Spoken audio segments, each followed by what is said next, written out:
হযরত আস-সাফিরি রাহমাতুল্লাহ আলাইহি তিনি একটা ঘটনা লিখেছেন। আমি বলছি, আমি গল্প বলি, ঘটনা বলি, এখান থেকে আমি শিক্ষা বের করার জন্য বলি। আস-সাফিরি রাহমাতুল্লাহ আলাইহি তিনি লিখেছেন, তিন বন্ধু বাড়ি থেকে রওনা হয়েছে হজের উদ্দেশ্যে। এমন সময় একটা রাত্রে যাপন করার জন্য একটা গ্রাম পড়লো। ওই গ্রামে বেশি অংশ মানুষ হচ্ছে খ্রিস্টান। ওই তিন বন্ধু একটা বাড়িতে রাত যাপন করার পরে যখন ওই বন্ধু, তিন বন্ধু থেকে একজন বন্ধুকে ওই খ্রিস্টান মেয়েকে পছন্দ হয়ে গেছে, ভালো লেগে গেছে, প্রেমে পড়ে গেছে, সুন্দরী চেহারা দেখে ও মায় পড়ে গেছে। সকাল হতেই বলে ওরা তিন বন্ধু, একজন বলে, বন্ধু তোমরা দুইজন চলে যাও, আমি যাব না, আমি এখানে থেকে যাব। তারা দুই বন্ধু তাদেরকে বোঝানোর চেষ্টা করে, কিন্তু কোনো লাভ হয় না। ওরা দুইজন ছেড়ে চলেই গেল। ওরা হজের উদ্দেশ্যে রওনা হয়ে গেছে, আর এই এখানে থেকে গেছে এই বন্ধু। যখন এই বন্ধু থেকে গেছে, যাওয়ার পরে এই বন্ধু ওই মেয়ের বাবার কাছে চলে গেছে। যাওয়ার পরে ডাক দিয়ে বলে, আপনার মেয়েকে আমার সাথে বিবাহ দেন। তার বাবা বলল, দুইটা শর্ত। প্রথম নাম্বার শর্ত, আমি তোমাকে দুইটা শর্ত দিচ্ছি, যদি তুমি এই দুইটা শর্ত মানো তাহলে আমার মেয়েকে তোমার সাথে বিবাহ দেব। ওই যুবক ডাক দিয়ে বললেন, আমি আপনার সব শর্ত মানতে রাজি, আপনি বলুন। যুবক ডাক দিয়ে বলে, ওই বৃদ্ধ লোকটি ডাক দিয়ে বলে, ওই মেয়ের বাবা বলে, যুবক প্রথম নাম্বার শর্ত হচ্ছে তুমি ইসলাম ধর্ম ছেড়ে দিবা আর খ্রিস্টান ধর্ম গ্রহণ করবা। যুবক প্রথম নাম্বার শর্ত মেনে নিল। ডাক দিয়ে বলে, আপনার দ্বিতীয় নাম্বার শর্ত কি? যুবক বললেন, ওই মেয়ের বাবা বললো, আমার দ্বিতীয় নাম্বার শর্ত হচ্ছে তুমি এই পৃথিবীর জমিনে যতদিন পর্যন্ত বেঁচে থাকবা, যতদিন পর্যন্ত তোমার হায়াত থাকবে, তুমি এই গ্রামেই থেকে যাবা। যুবক দ্বিতীয় নম্বর শর্ত মেনে নিল। নেওয়ার পরে ওই মেয়েকে বিবাহ করলো। করার পরে সে এই গ্রামে আজীবনের জন্য থেকে গেল, যতদিন বেঁচে থাকে থেকে গেল।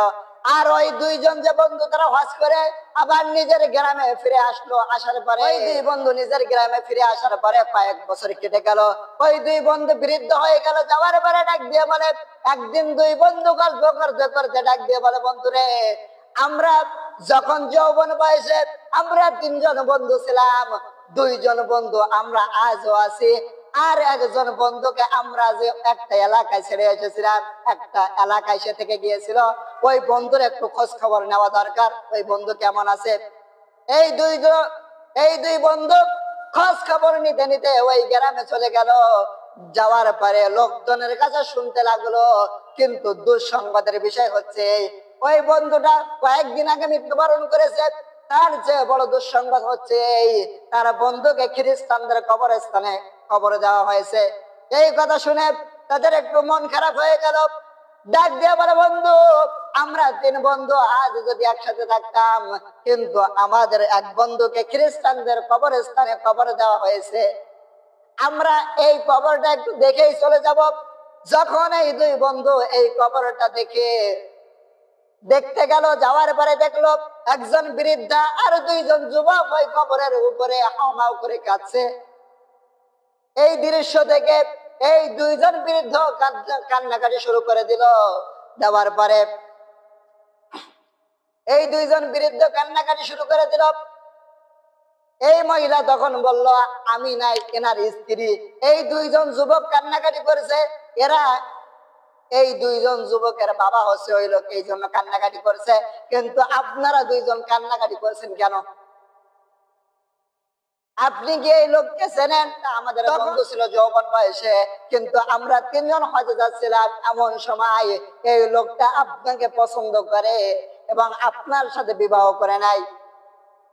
ওই মহিলাটা, আপনাদের বন্ধু আমাকে বিবাহ করেছে, আমার বাবা তাকে দুইটা শর্ত দিয়েছিল। প্রথম নাম্বার শর্ত, সে যেন ইসলাম ধর্ম ছেড়ে দিয়ে খ্রিস্টান ধর্ম গ্রহণ করে।